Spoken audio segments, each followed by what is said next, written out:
Putting your funny bone to work could help you fit in at the workplace. According to a survey from Accountemps, 79% of CFOs said an employee's sense of humor is important.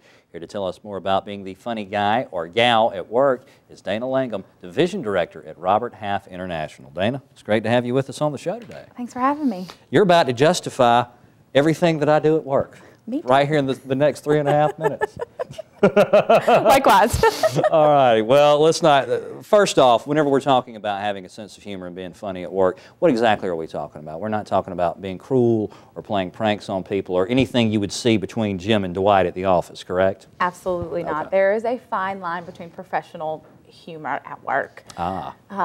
Anything to make fun of yourself a little bit, make you more approachable at work, make the workplace a little lighter is okay. I tend to keep it work-based humor, nothing outside.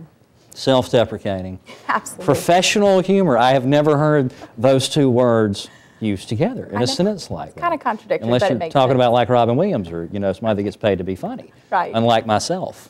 They pay me not to be funny, but I do it anyway for free.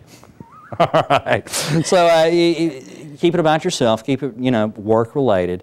And I guess my big question is, you know, you said you want to be approachable. You want to be the kind of person that I guess this helps people not be intimidated by you, right? Or? I think it makes you more welcoming and relatable, especially from my standpoint. I'm a manager and I run a team, so I want to keep that professionalism and that fine line, but I also want them to be able to feel like they can tell me about funny stories that happen on the weekend or you know, funny things that happen at work that can be lighten up the workplace. So I want to make sure that I'm approachable but still teetering on that fine line of what's appropriate for work. And this seems to fly in the face so much of things that we heard back in the 90s about being politically correct and having a certain air of professionalism about you and being a go-getter and, you know, a real tiger in there and, you know, all these things. You know, you don't want to be the funny guy, you want to be the guy that gets the promotion, right? Can you be the funny guy and be the guy that gets the promotion? Absolutely. Okay. You know, work has to be fun. You spend the majority of your time away from your family and your friends with your coworkers. So they have to be able to adapt to all different sides of you, and I think I'm a really funny person, so part of my managerial style is humor. So that's just part of the way I run my team. So it's really important to make work fun and make sure that you still get the job done while having, you know, some chuckles throughout the day. And I guess that would also be sort of a quality of life thing too for someone. How easy is it for you to go to work every day? Because if you go to work and, you know, your boss is a real ogre or, you know, the people you work with are always down all the time, you're not going to want to go there. Absolutely, and you want to make it lighthearted and you want your team to enjoy working for you. People that love their job work harder. And part of making that work environment enjoyable is making it humorous and fun and motivating.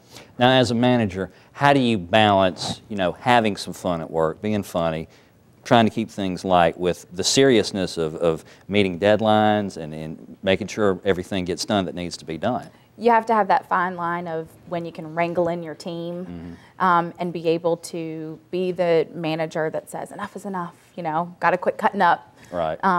And understand that your team respects you enough to know when it's playtime and when it's time to get down to business. And you can be both. You can be funny. I'm living proof. You can be the funny boss, but you can also be the boss that'll send you packing. Absolutely. All right, super. Dana, thank you so much for being with us today. Thanks for having me. Yes, ma'am, our pleasure. You can find out more about Robert Half International online at rhi.com.